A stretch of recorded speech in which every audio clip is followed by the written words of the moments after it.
Welcome to CivilNet. Our guest today needs no introduction for most Armenians. Dr. Taner Akçam is a renowned Turkish historian of the Armenian Genocide. He's written several books on the subject, including A Shameful Act and Killing Orders. He's here in Yerevan as we mark the 110th anniversary of the genocide to debut the Armenian edition of his book, The 100 Years of Apartheid, Turkey After the Genocide. He's joined us to discuss what he calls the deep crisis in Holocaust and genocide studies. It's an honor to have you here with us, Professor Akçam. Thank you for having me. It's a pleasure. As you've been at the center of the Armenian genocide issue for decades now, in a very dynamic period in its development, I'd first like to ask you, how has treatment of this issue changed or evolved, especially inside Turkey itself? Let me start with United States. When I first arrived in United States, it was around 2000, and we call it the CNN discourse. In every issue, the CNN says there are two sides and we have to listen both sides. And the Armenian genocide was treated as an opinion, not an established historic fact, but as an opinion.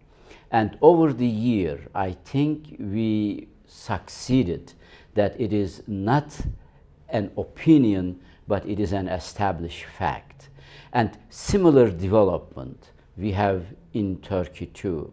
Why I started with the United States for the following reason. I think in academia, the issue of Armenian genocide, quote unquote, is categorically solved. This is now like Holocaust. It has been treated like Holocaust, and there are not both sides of the issue. It's an established field in Armenian genocide research. So Turkish denialism lost in American universities. This is the fact number one. I think a similar development we have in Turkey. This is a very bold argument what I'm going to make now. I think in Turkey also, we won the psychological war. We are the overhand now. Hrant Dink's assassination was an important turning point in that process.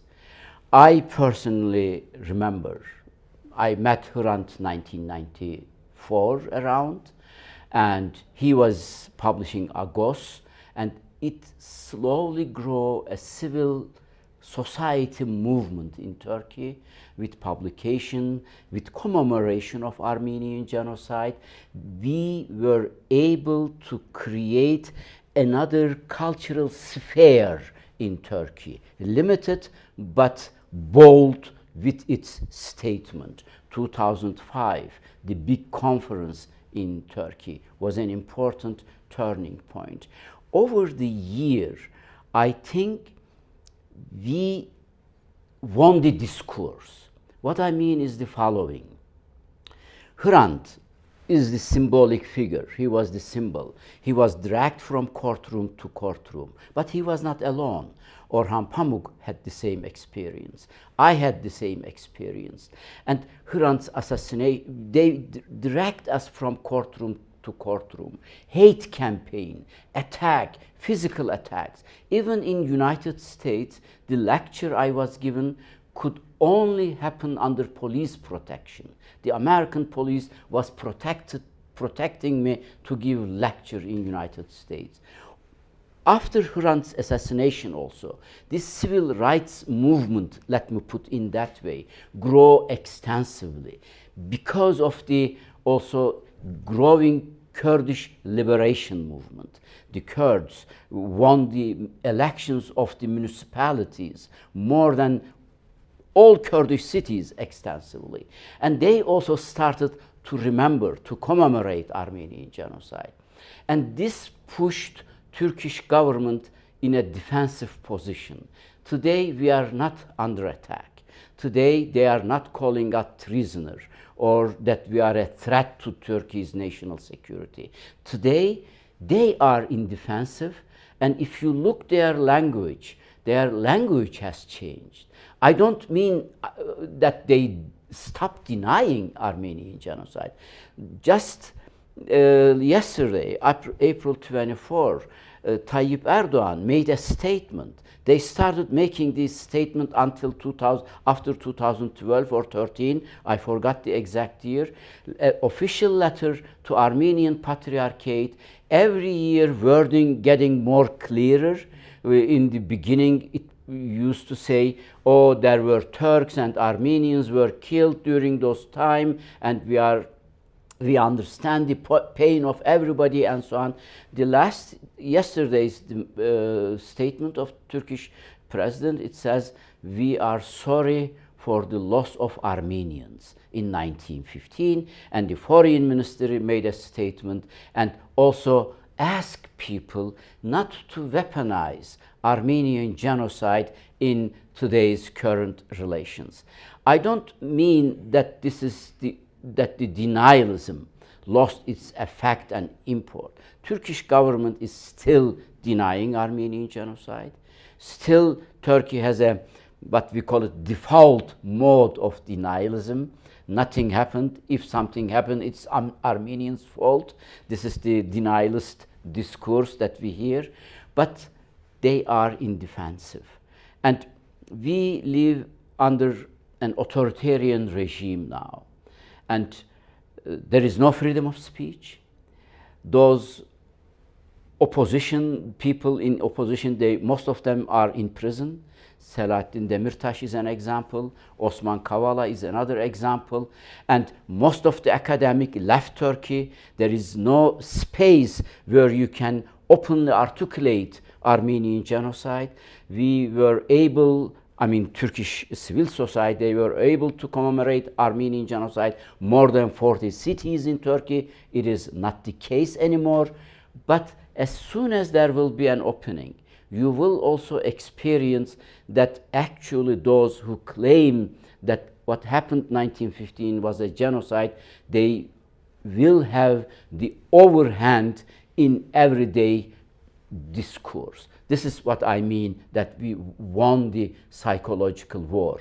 What my last statement is, this shows us the strong interconnection between democratization in Turkey and talking about Armenian genocide and establishing justice. This goes hand in hand. So this is maybe my message to Armenian friends, to everybody. Don't disregard the democratization's effort in Turkey, despite their minimal character, despite their weakness. This is the path. This is the entrance ticket for fighting justice in Turkey. That's fascinating to hear, and it almost sounds paradoxical that, as you said, Turkey is getting more and more authoritarian, and those open voices about things like the Armenian genocide have mostly been kicked out or in jail. But so what is it then that is, you'd think that Erdogan would just be able to say, I'm in charge, and have more of an iron fist against the talk of the genocide. But in fact, as he gets more authoritarian, you're saying his rhetoric is decreasing. You know, what is the dynamics there? This is a very interesting dynamic. I think they don't have any argument. They lost the argument. They lost the argument in international arena. After Biden's recognition, now whether Trump used the G word or not, there is a sense now, nobody cares what Trump would say. It's important, of course. But what I mean is, in international arena, recognition of Armenian genocide is not a political debated topic. It's not a topic of political debate. It is an established fact. Armenian genocide happened, but now world community thinks, okay, we acknowledged Armenian genocide. We don't need to make this as a means in our hand to pressure Turkey in international relations. There is a compartmentalization in the mentality. Something happened in 1915 in the past and today. These are two distinct issues. They don't have anything with each other. So we acknowledge an historic wrongdoing, and we did our duties. We are done, so let's do everyday business now. This is the distinction that people in international relation people have in mind. And this should change actually, because denial of Armenian genocide or recognition of historic fact has nothing to do with history. It is only a small part of it. You know, recognition means something for today. Recognition means to act in just today. Recognition means to have the minority rights in Turkey. Recognition means to have a peaceful relations with your neighbors. Recognition of Armenian genocide means not to develop an aggressive strategy towards your neighbors. So denialism is a structure. It is not an ideological attitude towards an historic fact that can be adjusted. No, it is a structure, and this structure, it is an institution. It creates, it's a product of a mentality. It creates certain policies. So the denialism means today Turkey's policy towards Armenia. Denialism means today Turkey's policy towards Syria. Turkey cannot solve its problem with Syria. Turkey cannot solve its problem with Kurds. Turkey cannot open the border with Armenia unless they really start an opening in their general attitude towards denialism of an historic fact. And now the idea of justice intersects with our next section, the deep crisis that you've talked about in the genocide studies fields. So you and your colleagues have founded the Genocide and Holocaust Studies Crisis Network. So what is it, and why did you feel there is a need for a new institution at this time? There are two major dimensions for it. One is very practical one.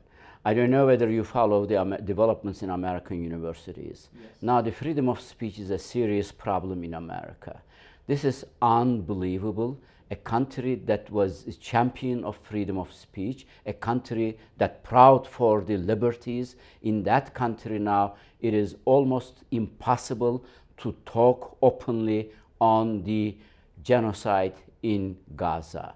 The students who spoke openly about this, they were dismissed from universities, and if they are foreign students, they were expelled from United States, and the professors who openly took a position in genocide of Gaza, they also under the danger of losing their job. Or, as we know, one of the famous case, our graduate student from Clark University, Dr. Russ Siegel, when he won a competition for a job in University of Minnesota dismissed the job. So this is a huge danger.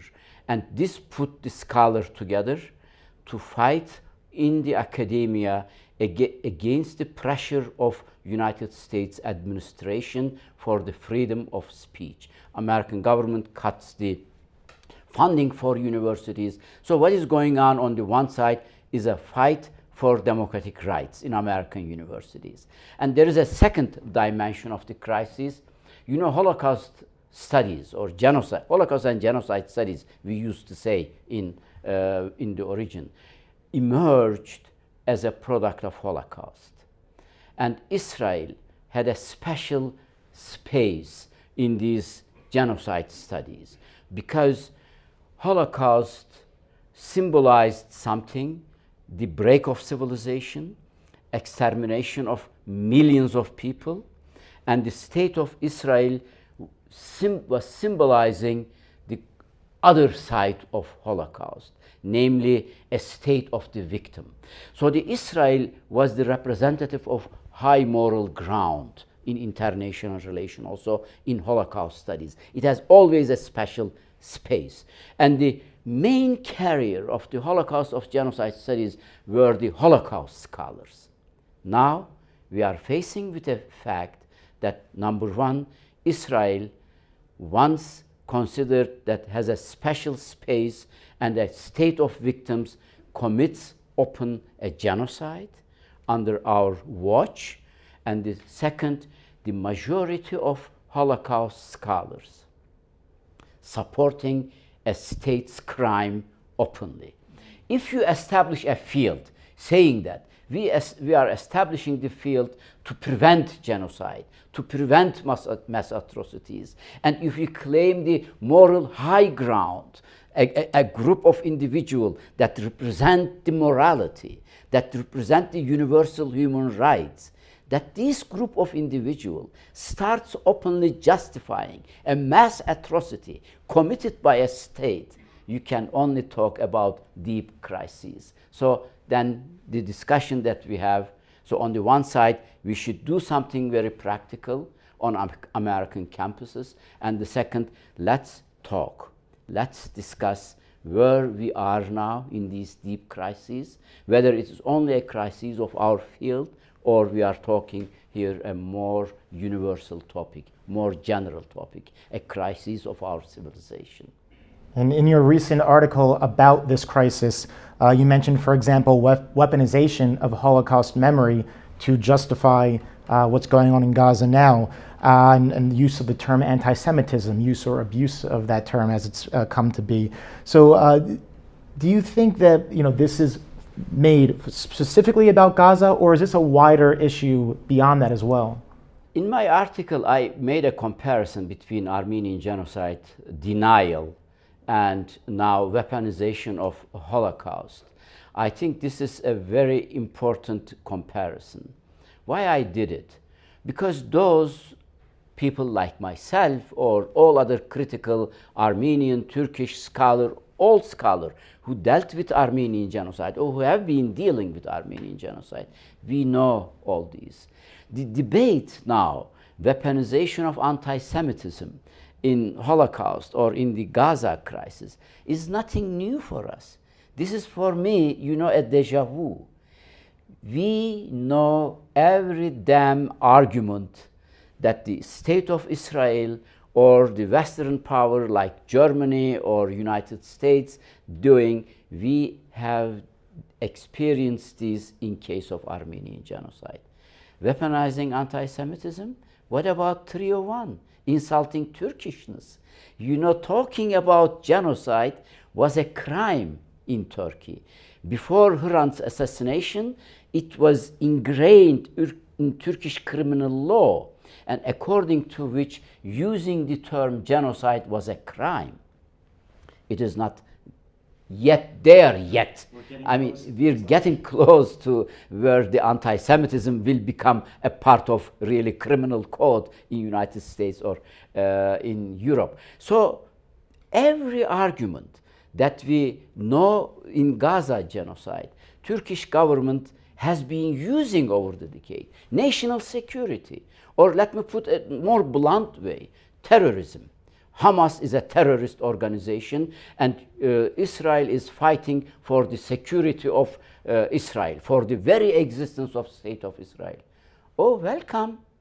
In Armenian genocide, we grow up with the Armenian terrorist stories, beginning even from Abdul Hamid period, that the Armenian terrorists attacked the Muslims, killed 100,000 of Muslims, and during the First World War year, Armenian organized the bands, the volunteer units, the chetas, and they were working along with Russians and fighting against Turkish army behind the front, and Turkish national security, the very security of Ottoman state was in danger. And this is the same argument that we have been experiencing. Actually there is nothing new if you look from that angle. There is nothing new in Israel denying of Gaza genocide.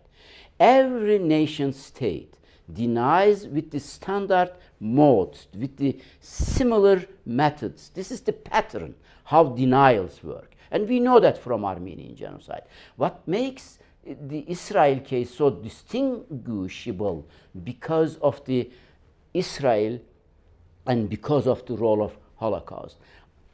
So for all that reason, those who deal with Armenian genocide or who cares that Armenian genocide means to them for something, so we should stood up and take a very strong position for the genocide of Gaza. Otherwise, we cannot defend our fight for justice in Armenian genocide case or in Karabakh case. Well, speaking of justice, a big question that's been at the heart of the current debates in Armenia involve matters of peace and justice right here in our neighborhood.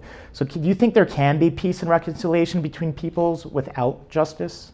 Yes. There is, a misperception. I'm a teacher. I teach genocide also, and one of the important topic in our studies is the relation between peace and justice. We usually think that without justice there can't be peace, and without peace there can't be justice. Unfortunately, as a moral position, it's the high moral ground, and you cannot object to that. And you can say peace and justice, they should go hand in hand, and if you want the peace, there should be a justice. If you want justice, there should be a peace. Unfortunately, the real world does not work that way. There is always a fight between peace and justice. Sometimes for peace, you have to really make some compromise in question of justice. And for justice, you have to make some compromise in peace. This is a big dilemma of the political leadership. Let's move ahead, go to South Africa as an example. In the transition period, what happened with justice in South Africa?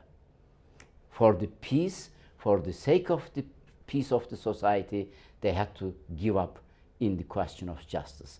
They just established a Truth and Reconciliation Committee, and this was mostly on victim-oriented transition process, what we called, and the perpetrator, they didn't deserve the punishment that they deserved actually. And it is always an open debate in every society. And I think it's a very healthy thing to discuss what is the price that we have to pay for peace and what is the price that we have to pay for justice. The healthy debate, as an academic, of course, I'm not a politician, I think a healthy debate on that problem is the most important one, because only a conversation in public space where we can exchange these kind of positions, where we can try to find a compromise, is the greatest sign for a democratic society. Exchange of ideas and find a common ground. Important thing is you have to create a sense of, yes, I agree with it, in the heart of people. And this can only be achieved in the public sphere, in a democratic regime, and under constant conversation on that topic. And I believe then that might create some problems for the Armenian context with Karabakh, for example, because the ones that we're trying to make peace with do not have that democratic, open society. They have the right from the top, this is the narrative, and that's it. Is there anything that can be done in situations like that? In Karabakh issue, there is this is like, again, another very similar issue with the Palestinians. The basic problem, let's put the legal side of the territorial issues and so on. There is a major human rights problem here. The right to return. This is, the right to return and the right to live in your homeland with your ultimate rights and freedom. This is what Karabakh people needs. They have to return their properties, their land, and they have to live there freely. This is the ultimate goal. Can you achieve this goal? This is the big problem of politique. Then you move the area of the politique. In that case, it is not much difference with the right of Palestinians to return to their homeland. In that sense, it is not different at all with the right of Armenian genocide survivors to return back to their homeland. This is the topic of my last book. I analyzed extensively what was the right of Armenian survivors when they wanted to return to their homeland, what happened to them. Here we have a major international crisis, and the politique must to navigate through these difficult questions, and unfortunately it is the power determines there, not the moral principles. That sounds very familiar about how the way the world works. But finally, you're a scholar, and I'm supposed to ask you analytical questions. But I know that you and your wife participated in the walk yesterday up to the Nagorno-Karabakh Memorial, the Armenian Genocide Eternal Flame. And you did that along with hundreds of thousands of other Armenians. I saw more people there last year than I feel like in past years. There was really just an outpouring. So why did you do it, and how did that walk make you feel? It is really, this was the first time for my wife, and she just cried throughout the walk and on the memorial itself, because her father is a genocide survivor. We had the scope was not maybe so big as the Armenian case, but every Armenian knows there is a Kurdish region in Turkey, Dersim, 1937-38.